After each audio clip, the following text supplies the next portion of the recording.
Welcome to the Divine Counsel Worldview Podcast. Good to have you back again. Today we're asking or answering questions from our listeners, so thank you again for sending them in. If you have questions, send them to questions.dcwp, as in podcast, at gmail.com. And we have a list that we're working through and taking a few of them today. Thank you, Mike, for joining me today. The last several days, as we were talking before we came on, have been spent for me with a family member who's going through physical and now mental or old age issues, pretty severe. And it struck me more than ever.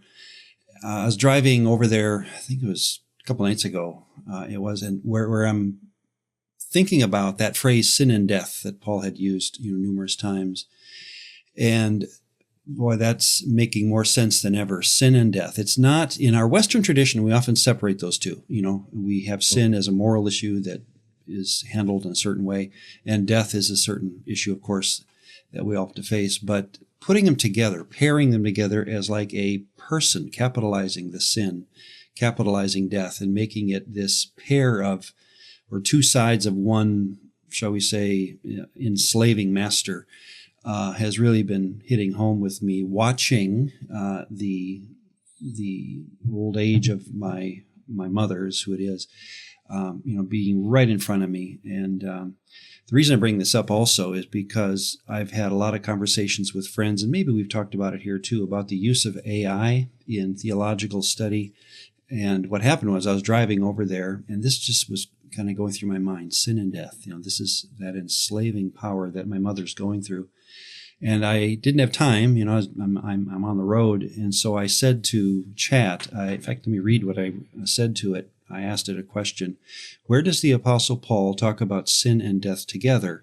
And where else does he talk about either of those two independently when he's probably referring to both of them at the same time? What I'm amazed about with AI, and of course you and I, well, more me than you, I've lived through the generational change from a paper concordance using Strong's Concordance, which we did in college, that big, 700-page volume, into the world of computer searching, which you know well, through Logos, and I as well. And you can do things computer searching that you can never imagine doing with paper, right?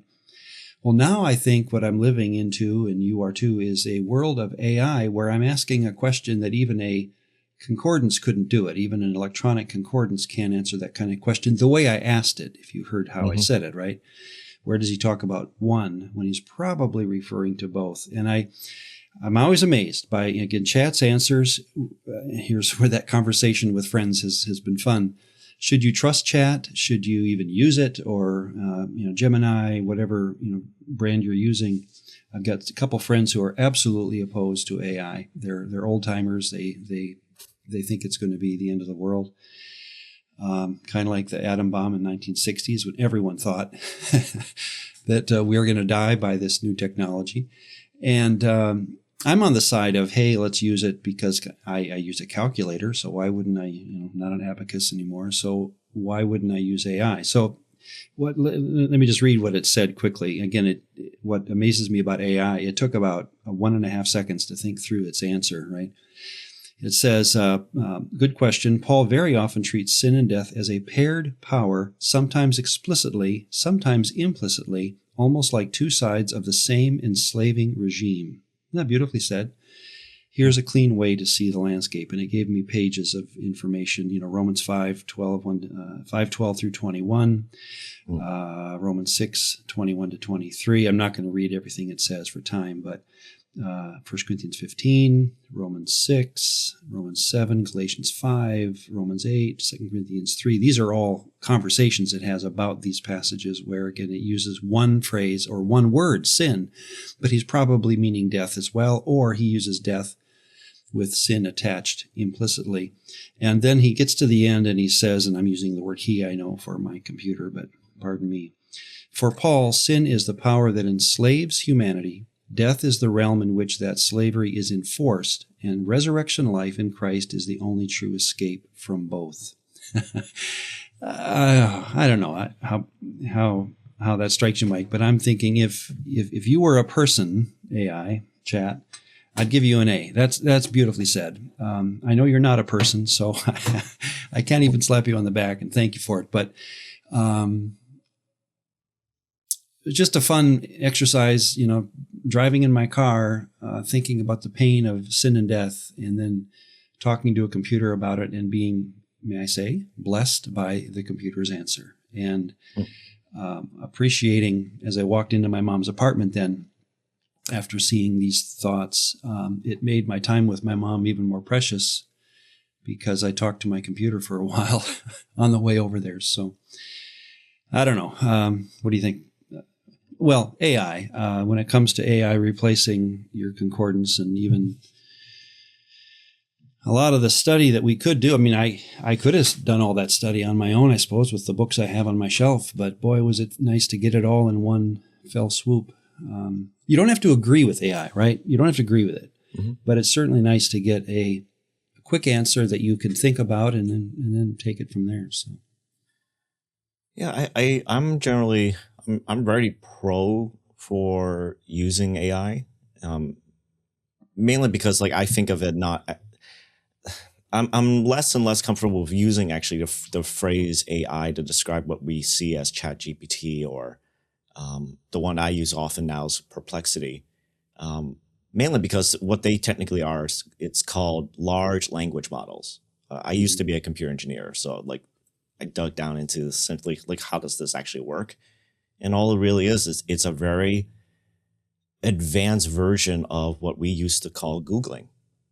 But what it does is that it weighs the frequency and the combination of words that people generally combine together.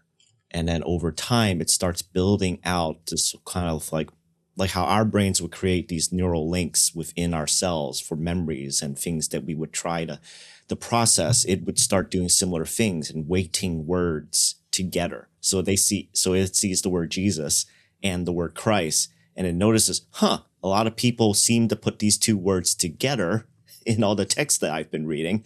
So I'll create an association that when I see Jesus, I'll also think of Christ. Or if I see Christ, I'll see Jesus, and back and forth. And so over time, you build up from that kind of foundation. And so I find that's actually one of the best things of it is that it can correlate large amounts of textual data. And because of these associations, because of how it notices people make connections with these associations, that's how it can provide at times very helpful answers. It's taking the accumulated searches essentially of people and ponderings of people and putting it into a collated and kind of synthesized version of this is what I can understand from the total of all humanity. It is an incredible kind of thing, and I do see why people get weary of it because there is going to be a limit because it's limited by the creativity of humans, and as more of us humans use AI, and if we start basically regurgitating the same answers that the AI provides, then eventually over time the input data that the AIs are going to be digesting is actually their own output data. That's good point. Yeah. From us. And that eventually we just have this monolithic way of thinking, ironically, because it's been distilled by AI to human, back to AI, back to human. And then it just keeps getting to essentially that's the risk. And they have already been seeing these kind of effects happening where more and more people, they consult AI, they regurgitate the material from AI without creating something new from it. And it goes back into the AI model and it starts weighing those higher and higher and eventually just gives one monolithic answer. And so I think using it as you are as a tool is helpful. I think it's dangerous when people start relying on it as the be all end all, right? Some people using it to self-medical diagnose themselves. Not a good idea. It's a frustration for my wife who is in healthcare where patients will come in and it's like the worst version than doing WebMD because now they were carrying a conversation with a AI version doctor. And now she has to explain back to them, yes, that is all true, but for your conditions and your particularities, this is why it doesn't apply. Fascinating idea, too. Yeah. That's what helps to have a doctor for a while. I had a doctor that retired a couple years ago, but I had him for 25, 30 years. And when I would go, he was my age. And when we would go, or when I'd go in, he would just sit back, lean back against the wall and say, "How you doing?" I loved his opening question that he'd use every now and then. He would say, if I said, "Let's go for a 2-mile walk, a nice brisk walk," how would that make you feel? Yeah. In other words, what's your reaction to that idea? And he used that answer. Notice how a computer probably couldn't use it like he could, but he would use that as a means of getting into how I'm even doing physically, right? Mentally, physically, the whole ball of wax is bound up in his mind as a doctor, a human doctor, with an emotional response to "let's go take a walk." And it's often fun to think through things like that with him, which I couldn't do on a computer. Well, thank you. So much to do on that AI stuff. I think I told you about and this happened to another friend of ours on one of the Facebook, groups that we're on with the DCW. I had said, I think to you on our podcast, that I caught AI in a lie when I asked it how many times is a certain textual, the use of an article with a word and things like that. And it was pretty specific. And it said, it happens. And then I said, well, no, it doesn't happen at all. And then AI said back, "You're right. It doesn't happen at all." And somebody independently on one of the chats or the groups online said, "This happened to me the other day where I said to chat, and it corrected itself when I told it that it was wrong, and it admitted it was wrong." So, good point. We can't trust it, but it's good to use as a jumping off point so many times. Well, again, like we say, we have questions today, and thank you for bringing them in to us. Send them to us. I almost every question, as I've said before, I'm finding to be fascinating by where that person is thinking, ahead of us usually, or at least beside us, and it's been fun to answer them. So let's jump in.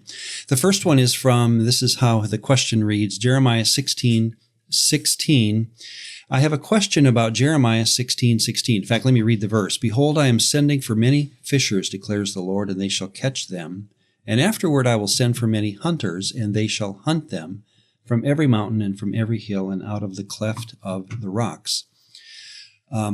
Here was the question then. It seems the original fishers of men in Jeremiah 16:16 are agents of divine judgment gathering the rebellious, while the imagery of Jesus in Mark 1:17, when he talks to his disciples and he says, "You shall be fishers of men," the imagery of Jesus describes a redemptive mission over the sea and demonic realm. Is this a possible DCW reading?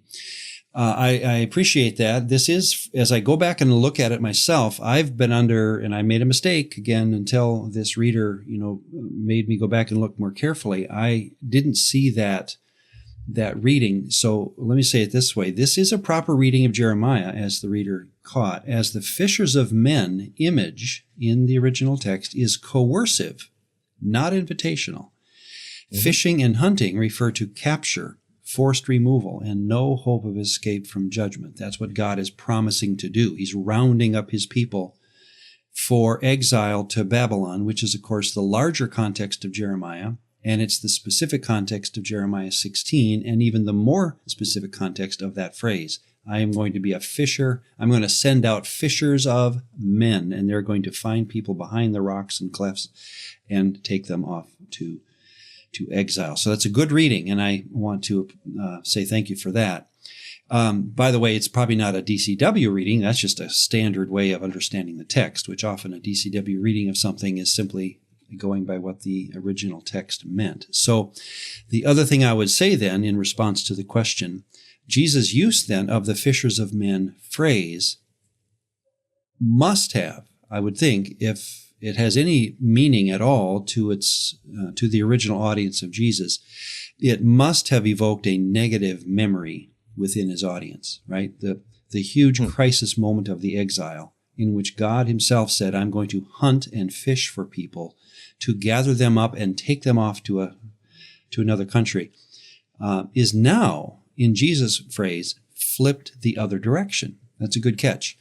flipped toward the positive. Jesus is wanting his disciples to round up people, round up men, fishers of men, for God's kingdom. So that verse that I learned as a kid about witnessing and, giving the gospel, that's a good point, but think of it in the original context, which DCWers love to do.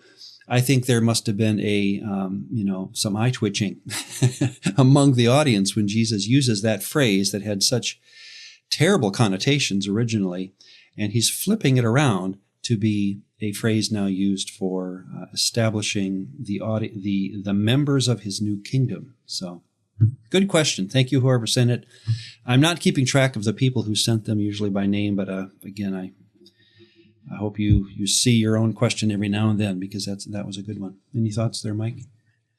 Well, I remember years ago at our church, my lead pastor preached on fishers of men, and he pointed out, I can't remember if he pointed to Jeremiah 16, but I do know he pointed to Amos.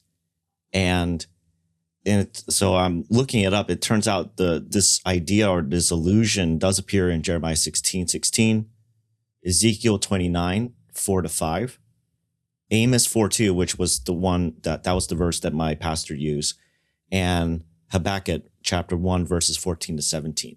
So it's more often than Jeremiah. Okay. Yeah, and it essentially is in that concept of essentially like the fish hooks are hooking onto the rebellious people, onto the wicked ones, and they will be sent over for exile. Like there's a punishment. It's like treating, those in the kingdom of Judah and Israel as though that they are going to be sent off to judgment. And so it is an interesting flip where this concept is then transformed by Jesus into something that is meant to be for the salvation, for actually saving people, of delivering them from the evil that they have been swept up by. And so it's an interesting reversal of the imagery, but it is a familiar image that the prophets have used. Yeah. Well, very good. Thank you. Next question. What happens? This is interesting too, and obviously involved in its answer. What happens to the snake after Genesis 3? Here's the question. From Ezekiel 28, it seems the serpent who appears in Genesis 3 was originally a magnificent guardian cherub. He was then confined to earth, appears as Baal in Canaan, confronts Jesus, and becomes the prince and power of the air in Paul. Can we timeline the serpent? A lot there, obviously connecting, making connections, possible connections between different appearances of this being. So let's back up and ask it this way, or answer it this way. I'll start in Genesis 3. Interpretive options for the being behind the serpent. Even there, we have to stop and say, well, there's different ways to take that serpent of Genesis 3. First option, a talking animal used as a literary device, symbolic of human cunning and desire. That is often the liberal, critical, thought there. Not a supernatural being. It's just a mythological story being told using a symbol of human cunning and desire. That's not where I am. I doubt that's where you are. And I think a DCW reading would generally say, no, it's more than that. Another option is this Genesis 3 serpent would be a supernatural being who is acting against God's authority and is temporarily embodied in a serpent. Now, that's very common.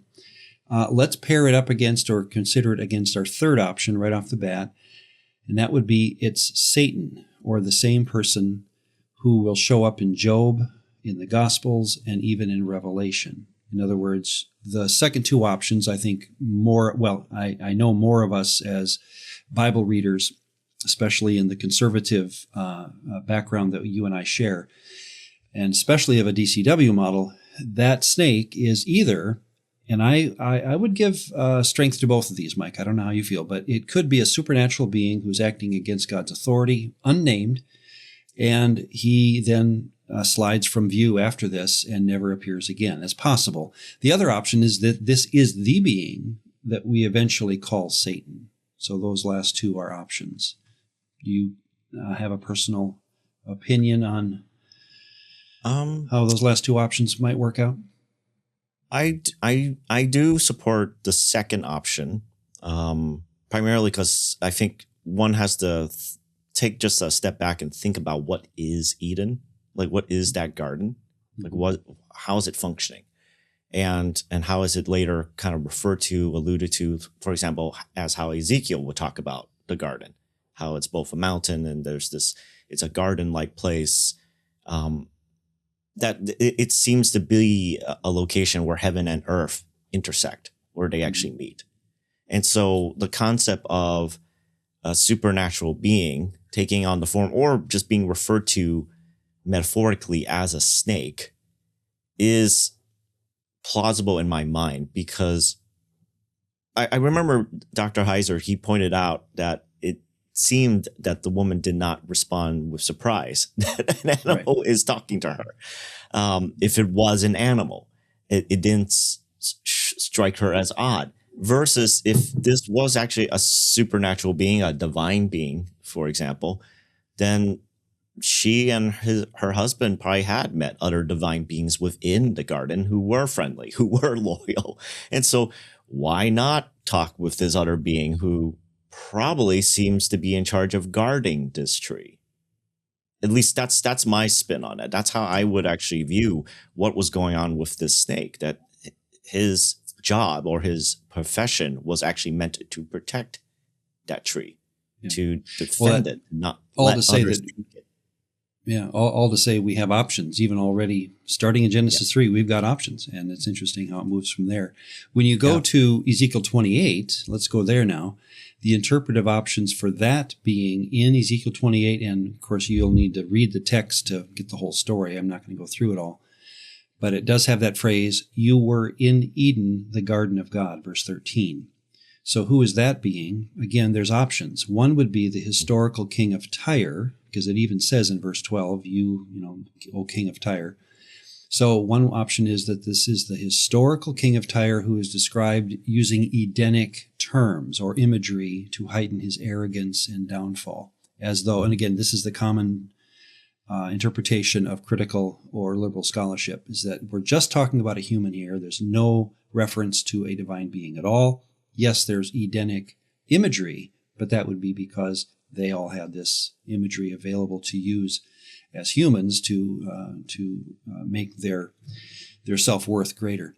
A second option out of three would be in Ezekiel 28, a supernatural being. The word cherub is used in verse 14. You are the guardian cherub, and that word is, again, in Hebrew, just cherub. We don't know exactly what it means, but that's the term. It seems to be a divine being who once served God in the garden and who was later judged for his arrogance. So again, that second option is it's a supernatural being referred to in Ezekiel 28 who did serve God, Yahweh, in the garden in some real way, but then apparently, as Ezekiel 28 goes on to say, turns from his loyalty into a disloyal being and is judged thereby. The third option, again, you bring in the word Satan itself, the divine being. In this third option would be to say that in Ezekiel 28, we are talking about Satan, the being who is eventually known as Satan, with this chapter then preserving a very veiled but interesting account of his fall from original propriety. So there's, again, three options. First is just a human. The second two are divine beings. I'm good with, again, both. It's funny how I'm 51-49. I'm so close going either way because I can see the arguments from both sides. It's just a supernatural being that, God is using to, well, not just, but this is a very important supernatural being that was playing a role in the garden.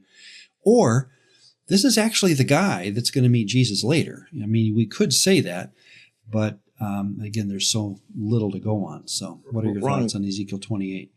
Yeah, can I add in a fourth option that I think some people are not aware of?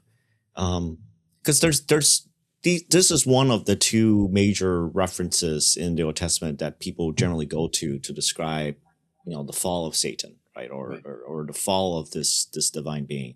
The other one would be in Isaiah, and that one I think is a little bit more clear that it is talking about some sort of divine rebel. The problem with Ezekiel rendering here is that there is a fourth option, which is that, yes, it's talking about the historical king of Tyre.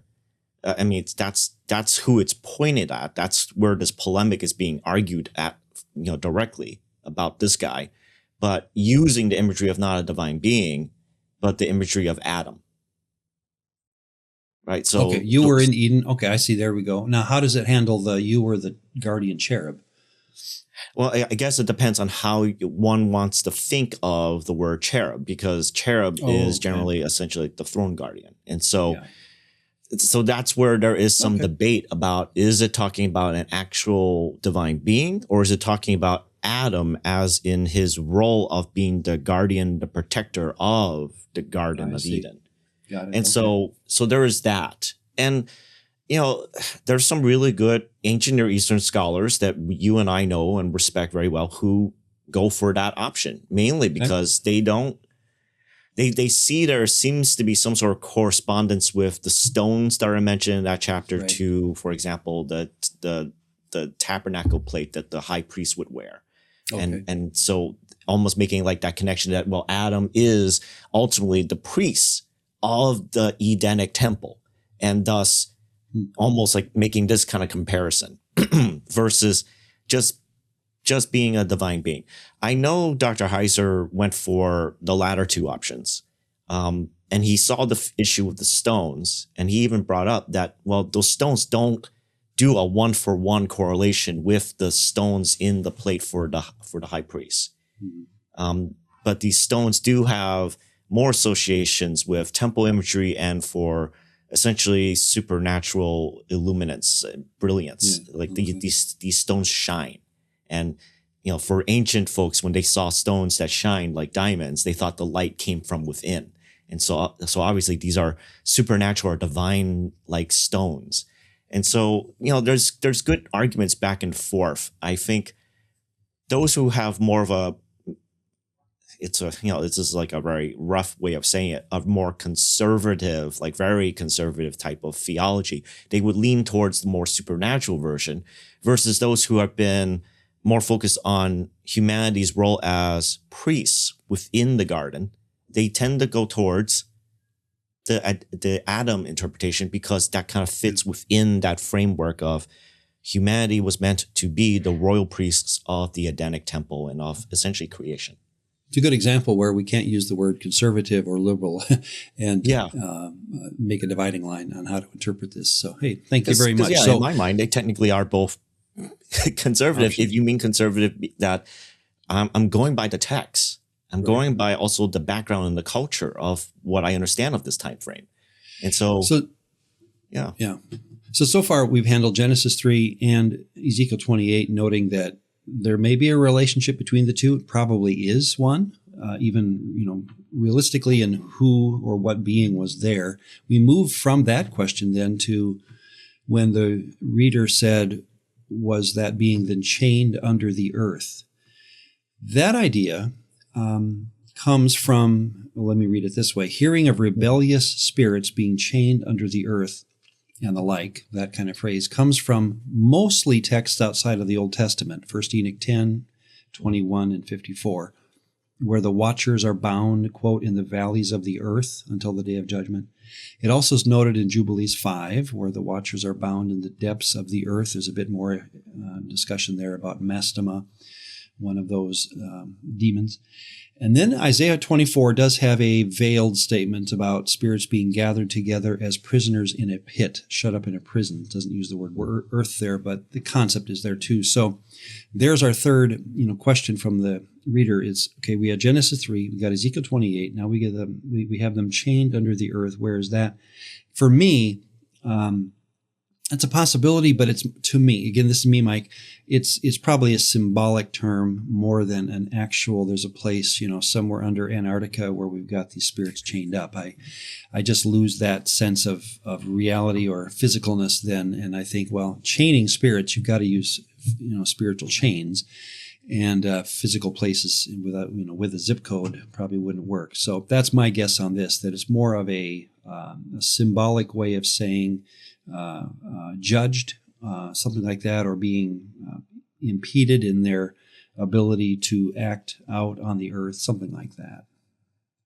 Well, and also, it is kind of interesting, the irony when, especially the first Enoch texts where it's about the watchers. Well, what's the job of a watcher? still watch humanity. You can't do that if you're bound up inside the belly of the earth. So that's a very appropriate punishment, because you're essentially, you weren't doing your job in the first place. So you definitely will not be able to do your job at all after this. Good point. Now, then the next part of that question was, what are the identities, or what's the identity of the gods of Canaan, especially Baal? Well, again, we have options. One option would be that the gods of Canaan were non-human divine beings who are subordinate to Yahweh and genuinely existent as covenant-making, powerful gods. That's very common among the DCW group like you and I. These gods are very real, they're non-human, and they are divine beings subordinate to Yahweh. Another option is, and this is more common in our older commentaries and theologies, they're what we call fallen demons. And I put that word in quotes because that word has a very specific meaning, usually in Western modern thinking, who began with legitimate heavenly power but became corrupt over time. And you'll often hear people then say, in distinction between version 1 or answer 1 and answer 2, they're not divine beings that I'm going to call gods. They're demons. They're demons, not gods. And of course, as we've argued many times, that's a bit of a misnomer, because in the Bible, the lexical meaning, the contextual use and all that of the word demon is always bound up within the concept of an Elohim. So it makes no sense to say, I believe in demons and not gods. Frankly, everyone believes in gods if they believe in demons, according to the Bible, because a demon is, in a lexical meaning, a god. But that is often a second option that people will grab onto. Those are just demons, and we know that demons are not gods. The third option, again, here comes the liberal and the critical scholar. They'll say, and frankly, a lot of maybe even Western theologians today in our churches will just say this: well, these are entirely fictitious constructs.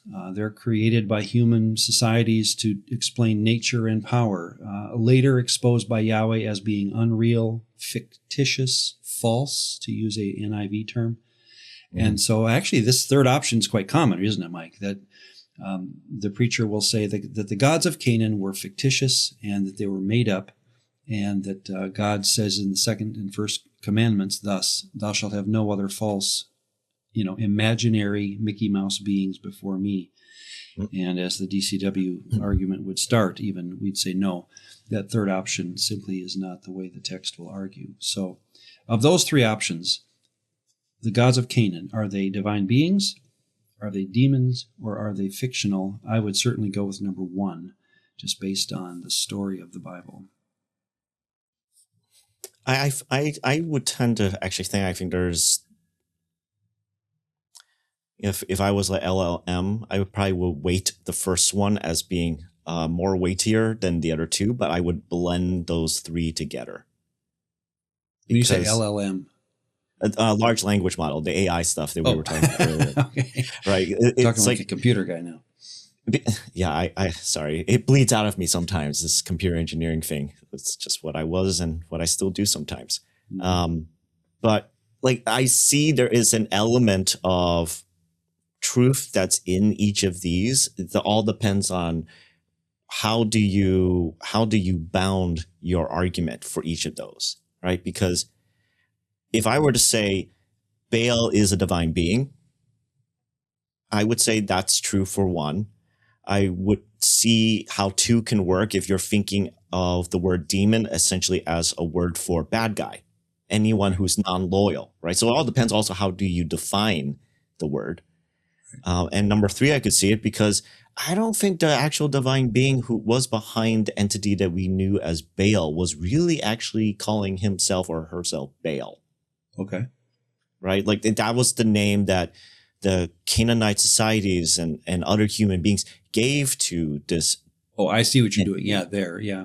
I often think of Thor and Hercules and such as names we give them. I doubt their name tag had Thor on it. Yeah. Right?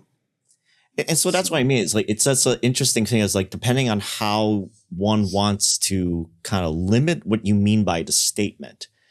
But I generally do think that 1 and 2 are more true. 3 is true to an extent of, I don't think there really is a divine being that dresses in a toga and calls himself Zeus. That's a good point. Throwing around thunderbolts for some reason. I don't see that as what's really going on. But what I do see is that there is a divine being, a supernatural being who wanted and garnered the worship of other human beings and played along in many ways with the stories that were told and made up. Yeah, I like sure. That. Yeah, sure, you can identify me with Zeus or however you want to call me. I don't really care.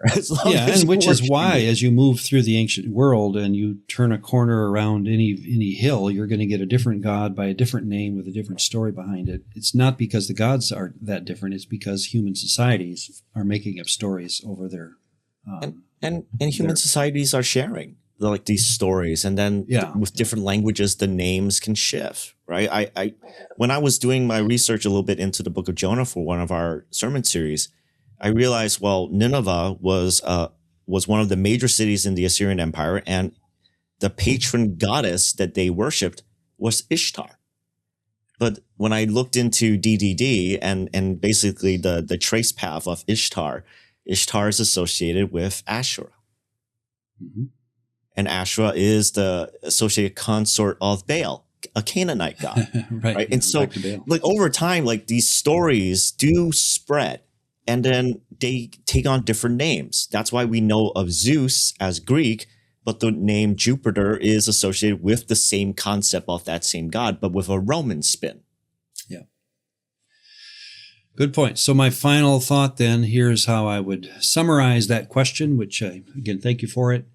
In short, tracing the divine, here's my spin, tracing the divine being of Genesis 3 through Scripture is difficult because of numerous ambiguous references to gods along the way, which may or may not refer to one particular being. As many theologians have opined, there may be several Satans making appearances in the course of biblical history, because again, that term, Satan in Hebrew, simply means adversary, so it could be a different one every time we meet him.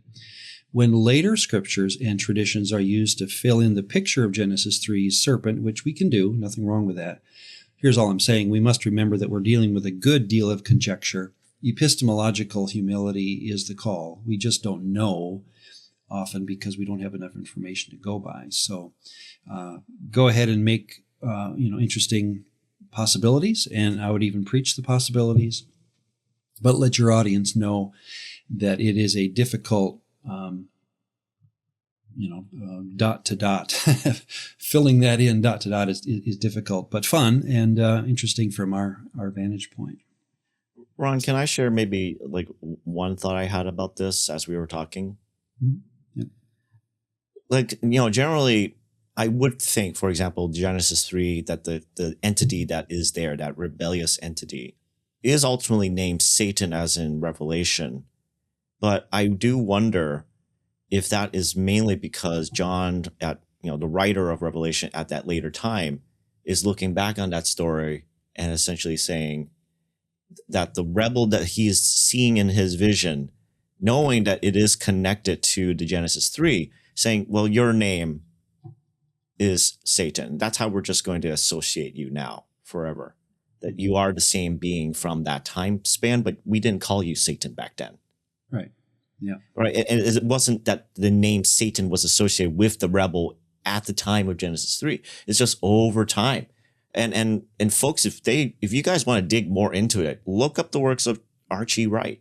Dr. Heiser had him on his podcast several times, where he is a Second Temple scholar who focused on the trajectory of how Satan became Satan in the modern Western mindset, of how we associate these traits and these ideas with this name Satan.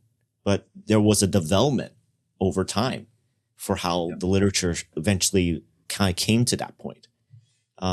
It's the same reason why the word demon for Greek eventually became associated essentially with black hats, with bad guys, when it used to be a very neutral Greek term for essentially spirit beings. Good point. Yep. This happens a lot. I think, and again, part of my journey through understanding Scripture itself is realizing you don't have a univocal voice. You don't have the same thing being said by every author.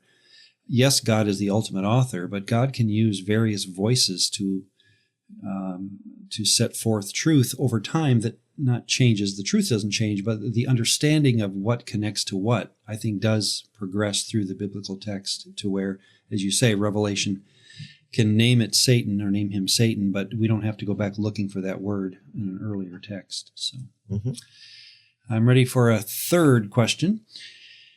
Again, a good question, how did other gods communicate? In the Old Testament, Yahweh spoke to many individuals through agents, fire, cloud. You got a lot of stories, that we can think of there. In the New Testament, demons spoke to Jesus. How did the gods of the nations communicate with their worshipers? And then more specific, I like this question, is there any written evidence explaining how and why people would choose these gods over Yahweh?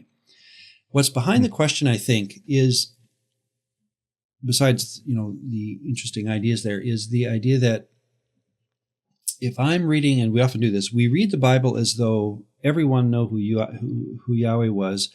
David was talking about Yahweh in the Psalms, and everyone in the world knew who Yahweh was. He's this wonderful creator God who makes himself known to anyone who wants to look up into the sky at night.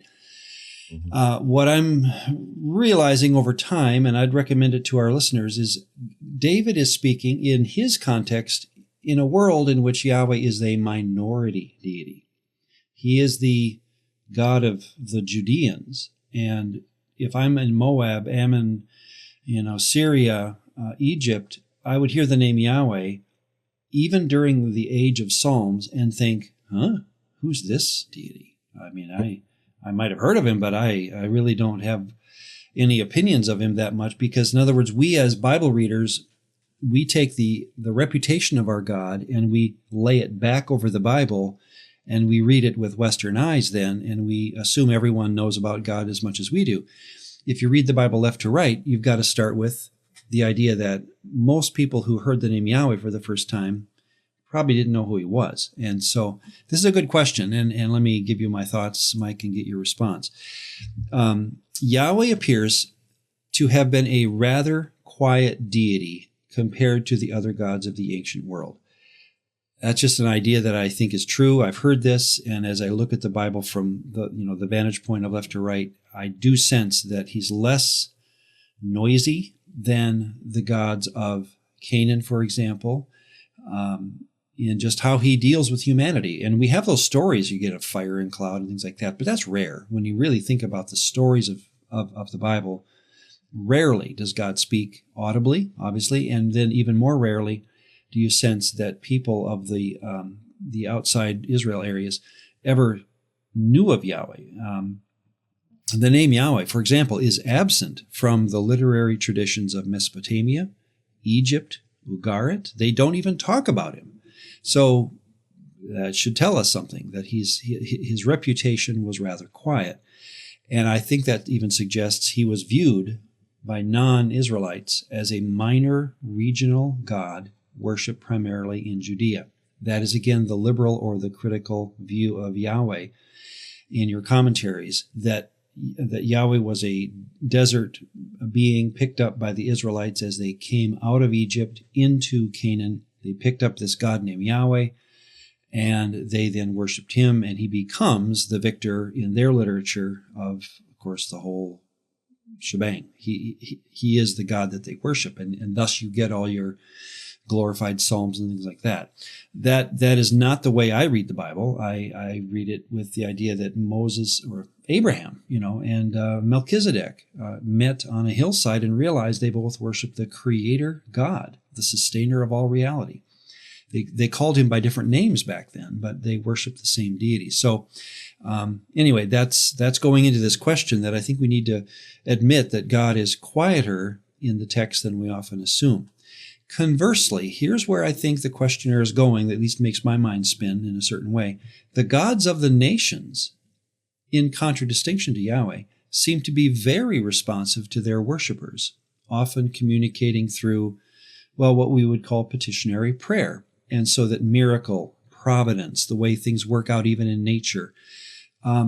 Even may I recommend emotional comfort, as you would sing songs to these gods. There was comfort brought to your psyche, so that what we often think of Christian music, right? You're driving home and you're tired at work, and you turn on Christian radio, and those songs about Jesus and God bless your soul.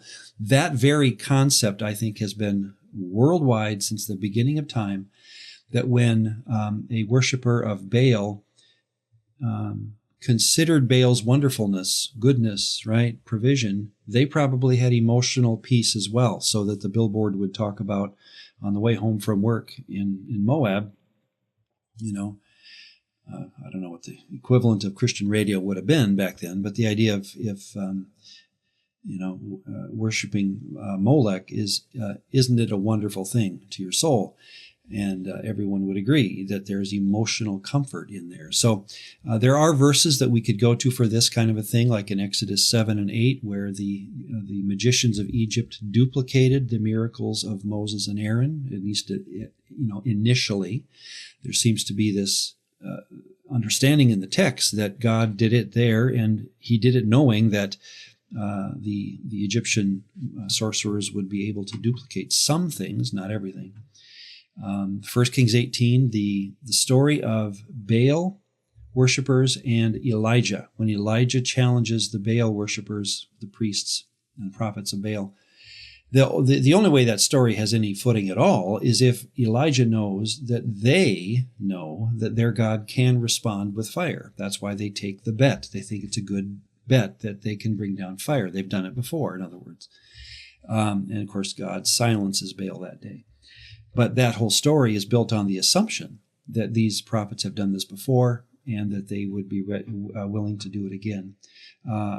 Also, the 2 Kings 3 story, for those of you who have not read it, it's fun.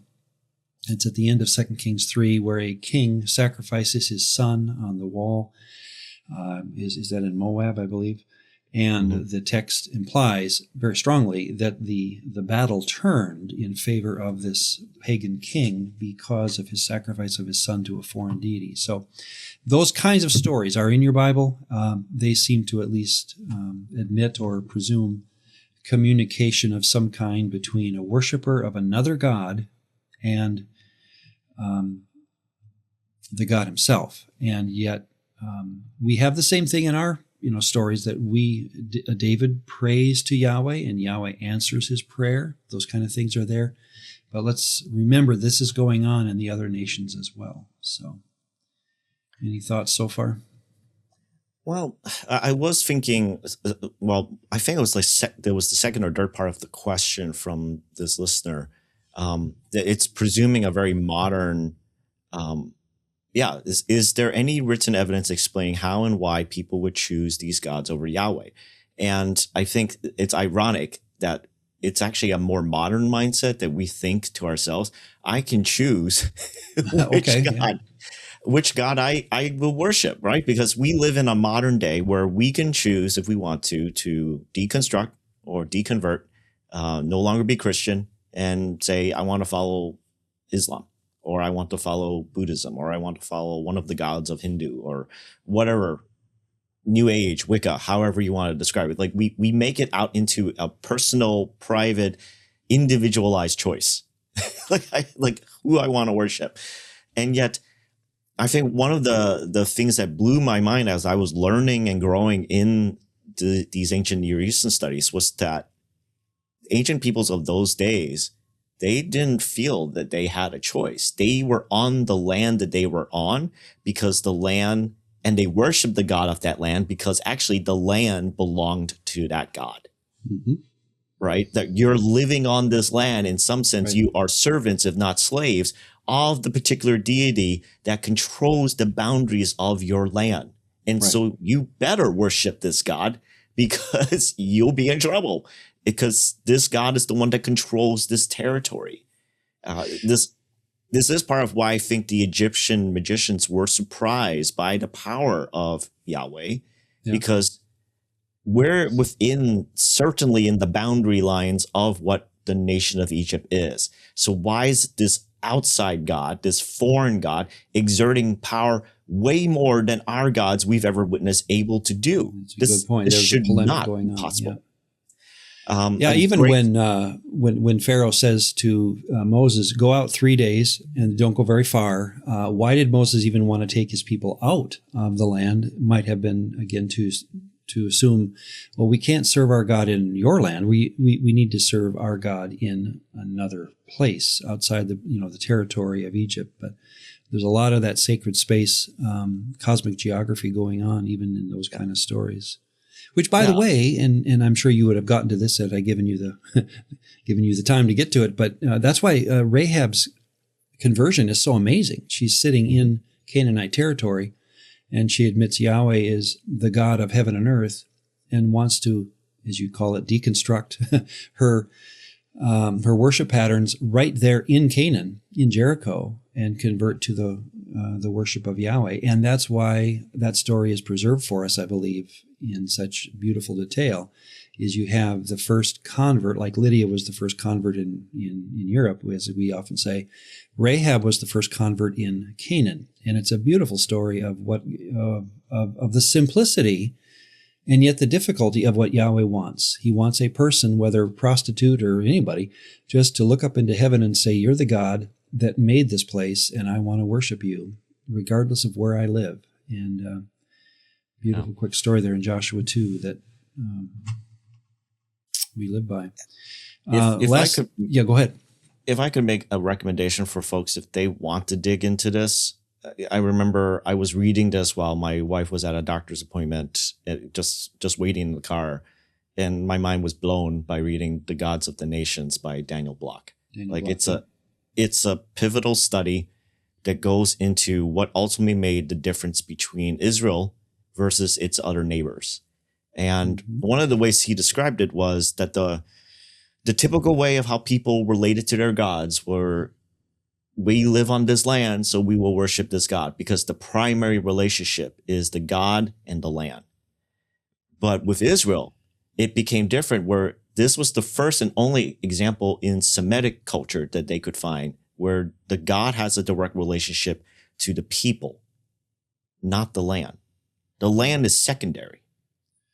It's a good example. Go ahead. It's just a really interesting thing of like, that is a big difference. And I think Daniel Block would probably say that the way that God even communicated versus the way that the other gods communicated was also very different, because in that same book, he mentions one of the interesting things about Yahweh is that he gave very clear instructions. You do this, this will make me happy. You do this, this will not make me happy. Like he goes through line by line, like of essentially defining the relationship between him and his people versus the Canaanites and other nation gods. You were just kind of grasping at straws thinking, I think this is what this God wants. I think. Maybe I remember using the firstborn. I remember using that book in my dissertation. That's back in 2004. So here's a good example. As Dr. Mike often said, what he was saying was not new. Daniel Block had written a book called Gods of the Nations, and it was, what's the date on that? It's probably late 90s, somewhere in there. So it shows that 30 years ago, good theologians were thinking like this already, and that what Mike did, again, remember what Mike did was make this material accessible. And of course, he's coming into the social media era with, as Dr. Mike's own career progressed, he brought this kind of material to the masses and said, guys, this is in your Bible. And you don't have to go, liberal, as it were. A lot of people thought that's what Mike was doing, is going liberal. No, he was saying, this is the Bible, this is the text, and read it for itself, and use Daniel Block's book as one example among others to show that these gods are very real. And we can read our Bible, as it were, for the first time, with that understanding, and it makes a lot more sense. So I used Daniel Block's book as well. And I'm glad you brought up the point about the communication issues, that compared to the gods of the nations, and we have hymns and prayers, again, that we have found in the dust of Mesopotamia. One of them is called the Prayer to Any God. I think it's in Block's book, the Prayer to Any God. And it's just this, look up into the heavens, oh God, whoever you are, please, please, please. I don't even know what makes you happy. I don't know what makes you frustrated. And that's a prayer. of the ancient world. How different that is. And I remember that again. I've told you that story. I was sitting at my local restaurant at 3 a.m, crying as I'm reading the Psalms, and my server says, "Are you okay?" And I said, "No, it's just the dissertation." Well, that's because I was reading that stuff and then comparing it to the Psalms and the beauty of what David extols about his God and the communicative love that this God has toward his nation. The differences between, folks understand, the difference between David and the song and the songs of that era outside of Israel is 100%. It is so distinct and beautiful. And we take it for granted in today's church world, that we get to sing these psalms to our God. But in that world, it would have been stunning to hear someone talk about his God in such, not just glowing terms, but epistemologically firm terms. I know who this God is. I know what he's like because he's told us through Torah. And that's why Psalm 119, I love the law because it tells me about this God that the other nations have no idea about. So, you got me preaching there, Mike. But it's a great book, and I enjoyed the fact that he brought up that so often, especially as modern American Westerners, we tend to think America and the land, and that we are Americans and America is the people. That there's this very intimate relationship between the land and the people, and then that relationship is then connected to God, right? God bless America. And he pointed out that is a very modern 20th and 21st century mindset, which would not make any sense to the ancient Near Eastern thought of the Old Testament or the Second Temple period of the New Testament. That they did not think of the gods and the people and the land in that type of relationship. It was always either God and land is the primary and the people just happen to come along with that, or it's God and the people is the primary relationship. The land is sort of secondary, optional even at times. This third option that we often do, which is people, land is first and then to the God. No, that's a very modern Western. I can see problems in it already. Yeah. Last thing I'll say before we close it up about this question and why I like it. This is why the Old Testament frames the worship of other gods as tantalizing and desirable, not as abstract disobedience. When God says, don't worship the other gods, he's saying it because it was so tantalizing to do so. Yahweh is actively concerned that Israel will want the gods of Canaan because of their visibility, promise of prosperity, ritual appeal. If I do this thing, if I sacrifice in this way and pronounce the name of my God in this way, he is bound to answer my prayers. Those kind of ideas were very prevalent. And the texts that I put on the screen are those that you can go to and see this kind of idea. Exodus 20, Deuteronomy 6. Jeremiah 44:17 is one of my favorites, where Jeremiah is appealing to the people in Egypt to stop worshiping Asherah, the queen of heaven, and they say, why would we stop? She's given us so much. She's made us so happy. So this does assume vibrant communication by the gods. And so thank you, questioner, for that question, or listener for the question, because I think it really hits home with so much of how we need to read the Old Testament. And as we close this podcast this time, Mac, I would even say, and this is a thought question that I haven't even thought of until I'm saying it, maybe we should move this in also to the New Testament, and that when we have Paul going off to Athens and Ephesus and Corinth and such, he is still dealing with a world in which you could, by going down to the local market and buying an idol, taking it home, putting it on your mantle, you are still in some sense dealing with a very communicative God who can heal your children, can give you food, and whatever. I think we need to at least have that in mind, so that when 1 John 5 ends, the last verse of 1 John, beware of idols. That what's behind that is, I know that world is extremely communicative, and frankly, Jesus is quiet compared to how you might be experiencing the gods of your city. So that's another question for another day, but I think needs to be thought through. So, any thoughts as we close this round? No, I think it was that last question was a really good one, just kind of exploring I think it's just a very important thing to keep in mind that people back then did not feel like they had a choice of what God they worship because of the land they were born on, that they lived in. I think that's one of the really innovative and really striking things about the Jesus movement, about Christianity, is all of a sudden, because of what Jesus had done, we are given the choice. It's made very clear and even sent out to tell everyone, you can make the choice. Do you want to be loyal to the creator of all things, or stay loyal to this little tiny deity God that just happens to control your land? You have a choice. There's the gospel. Make a choice now. In a nutshell, well said. You have a very clear, if not a responsible choice now. You're looking into the heavens, and you must realize that Jesus now is the deity who is sitting at the right hand of the Father, and he is now the judge of everything. That's Acts 17, all over again. So, all right, thank you, everyone, and we'll end it here, and have a blessed week. questions.dcwp@gmail.com. Comments, questions, we love them, and they will be forming our podcasts going forward for a few here, because we want to keep up with your questions. We don't want to leave them too long. So thank you again, Mike, and thank you, everyone. We'll talk to you again.